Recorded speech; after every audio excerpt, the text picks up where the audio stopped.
चला तर आपण आता बघणार आहोत घटाची स्थापना कशी करायची। तर सगळ्यात पहिलं मी देवपूजा करून घेतलेली आहे, बघू शकता। कारण देवपूजा करतानाचा व्हिडिओ मी दाखवलेला नाही, खूप लॉंग व्हिडिओ झाला असता, कारण देव दुधाने वगैरे धुवून व्यवस्थित पूजा करावी लागते, त्याच्यामुळे खूप लॉंग व्हिडिओ होत होता, म्हणून मी तो काही व्हिडिओ दाखवलेला नाही तुम्हाला।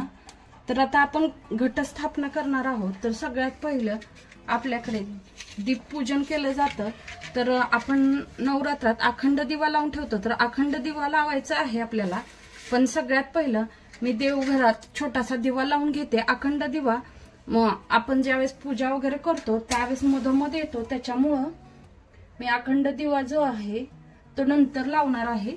सगळ्यात पहिलं मी देवापासला एक छोटा दिवा मी लावून घेतलेला आहे। चला तर आता आमच्याकडे घटस्थापना कशी करतात त्याचा व्हिडिओ मी दाखवते। प्रत्येक भागामध्ये वेगवेगळ्या प्रकारे घटस्थापना केली जाते। तर आता सगळ्यात पहिलं बघा, मी एक ताट घेतलेला आहे, त्याच्यावर पत्तरवाळी ठेवून घेते। ही पत्तरवाळी जी आहे ती तुम्ही कप्प्याची घेऊ शकता किंवा प्लेन, माझ्याकडे कप्प्यांची अवेलेबल होती म्हणून मी ती घेतलेली आहे। कोणतीही घेतली तरी काही प्रॉब्लेम येत नाही। बघा मी दिवा एक स्वच्छ असा घासून पुसून तेल भरून ठेवलेला आहे। आपल्याला हा अखंड दिवा चालू ठेवायचा आहे, त्याच्यासाठी मी तो घेतलेला आहे। सगळ्यात पहिलं मी एक ताट आणि पत्रवाळी घेतलेली आहे। आता त्याच्यावरती जी आहे ती माती टाकून घ्यायची आहे। बघा मी ज्या एरियात राहते तिथं मला माती विकतच घ्यावी लागते, तर मी 1 किलो माती विकत घेतलेली आहे। तर सगळ्यात पहिलं माती मी स्वच्छ धुवून वाळवून घेतली होती। आता ही माती जी आहे ती अशी पत्रवाळीमध्ये पसरून घ्यायची। आपल्याला 2 ते 3 थर द्यायचे आहे, त्याच्यामुळे खाली थोडासा असा लेअर देऊन घ्यायचा आहे। ही जी आहे ती घटासाठी खास काळी माती भेटते मार्केटमध्ये, ती माती आणलेली आहे मी पण।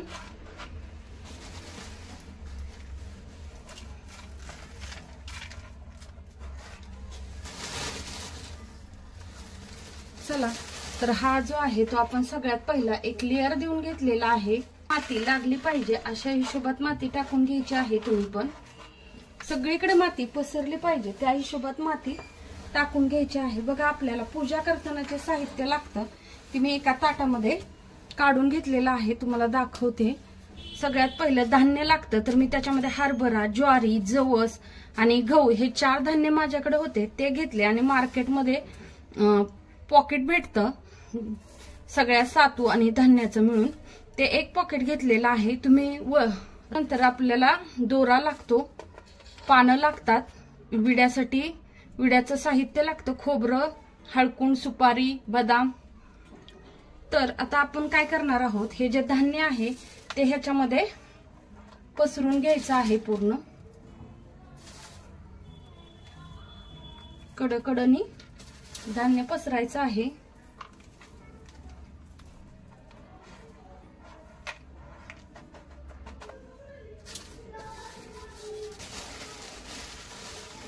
आणि जी परत आहे ती मातीचा एक थर देऊन घेणार आहे।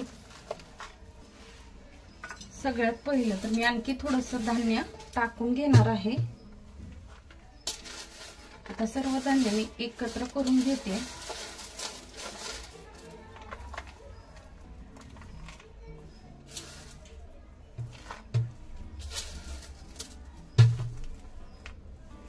अशा पद्धतीने हे धान्य जे आहे ते मी पुढे दाखवते कसं यूज करायचं आहे। आमच्याकडे वेगळ्या पद्धतीची घटस्थापना कशी करायची ते दाखवते। बघा कलश घेतलेला आहे। आता कलशाच्या भोवती जो आहे तो आपल्याला एक धागा असतो तो गुंडळून घ्यायचा आहे। बघा असा गळ्याच्या भोवती कलशाच्या आम्ही 5 दोरे करून मग गुंडळतो। असे एवढ्या साईजचे 5 करायचे आहेत आणि मग गुंडळायचे।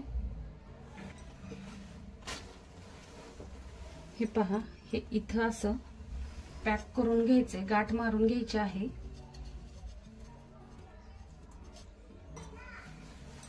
हे जे आहे अशा पद्धतीने करून घेतलेलं आहे। तर आता मी काय करणार आहे, मी घट जो आहे तो उंचावरती ठेवून घेणार आहे। तर माझ्या आणि त्याच्यावरती मी हे ताट ठेवून घेणार आहे। व्यवस्थित ताट बसवून घ्यायचंय आणि ह्याच्यामध्ये जे आहे कलशात ते पाणी टाकून घ्यायचं आहे।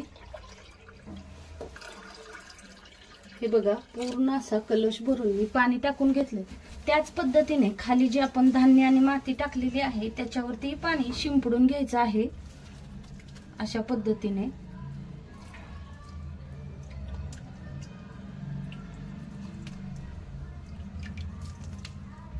बघा हाताच्या साहाय्याने थोडं थोडं शिंपडायचं आहे, जास्ती पाणी ओतायचं नाही। 5 पानं ठेवतात, खाऊची पानं जी असतात नागिन किंवा नागिनीची पानं असं म्हटलं जातं, तर 5 पानं आपल्याला ह्याच्यामध्ये ठेवून घ्यायची आहेत। बघा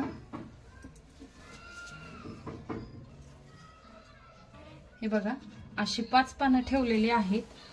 आणि आता महत्वाचं म्हणजे आमच्याकडे हे केल्यानंतर परत ह्याच्यावरती एक झाकणी भेटते, ती किंवा मग घरातली जी डिश आहे ती ठेवायची आहे। आणि ह्या डिश मध्ये परत जसं आपण घट बसवला त्याच पद्धतीने करून घ्यायचं आहे। चला तर का ह्या डिश मध्ये परत माती टाकून घेतलेली आहे मी।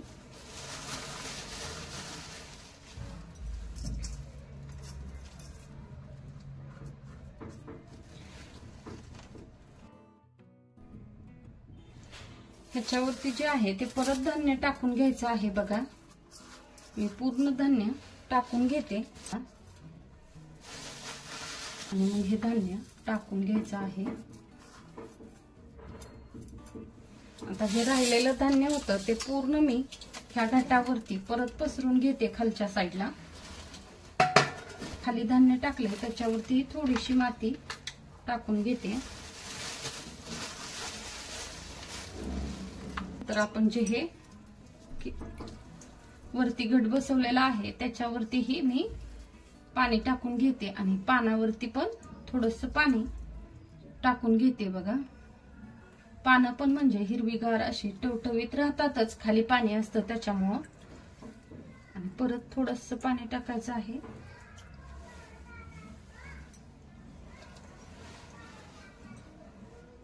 चला तर अशा पद्धतीने आपण घट मांडून घेतलेला आहे। आता ह्या घटाच्या भोवती आपल्याला छान अशी सुंदर अशी रांगोळी काढायची आहे। आणि जी असते ते घटाला पानाची माळ असते, खाऊच्या पानाची किंवा नागिनीच्या पानाची म्हटलं तरीही चालेल। तर बघा आम्ही जो धागा आहे तो कलरफुल जो धागा आहे तोच घेते मी। वरती पण एक खिळा बांधून ठेवलेला आहे जेणेकरून आपल्याला व्यवस्थित माळ घालता यावी म्हणून। तर मी एक धागा घेतलाय आणि जे हे आहे पानं आहेत खाऊची पानं आहेत त्याला पॅक करून घ्यायचं आहे।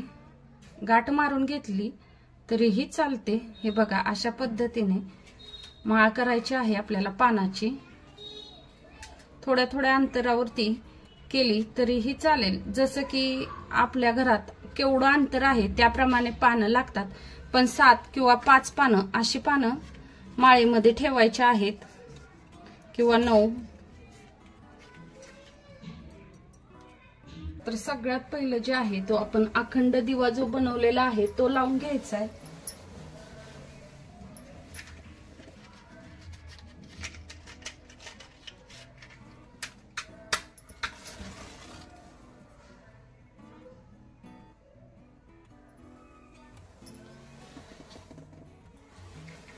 माझा जो दिवा आहे त्याला वरून झाकण पण आहे, आपण झाकण लावून आरामशीर ठेवू शकतो।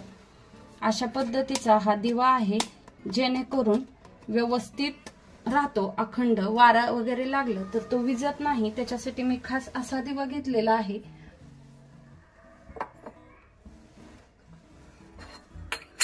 आता जे आहे ते आपण घटस्थापना आपली करून झालेली आहे। तर आता आपण पानाची माळ घालून घ्यायची आहे।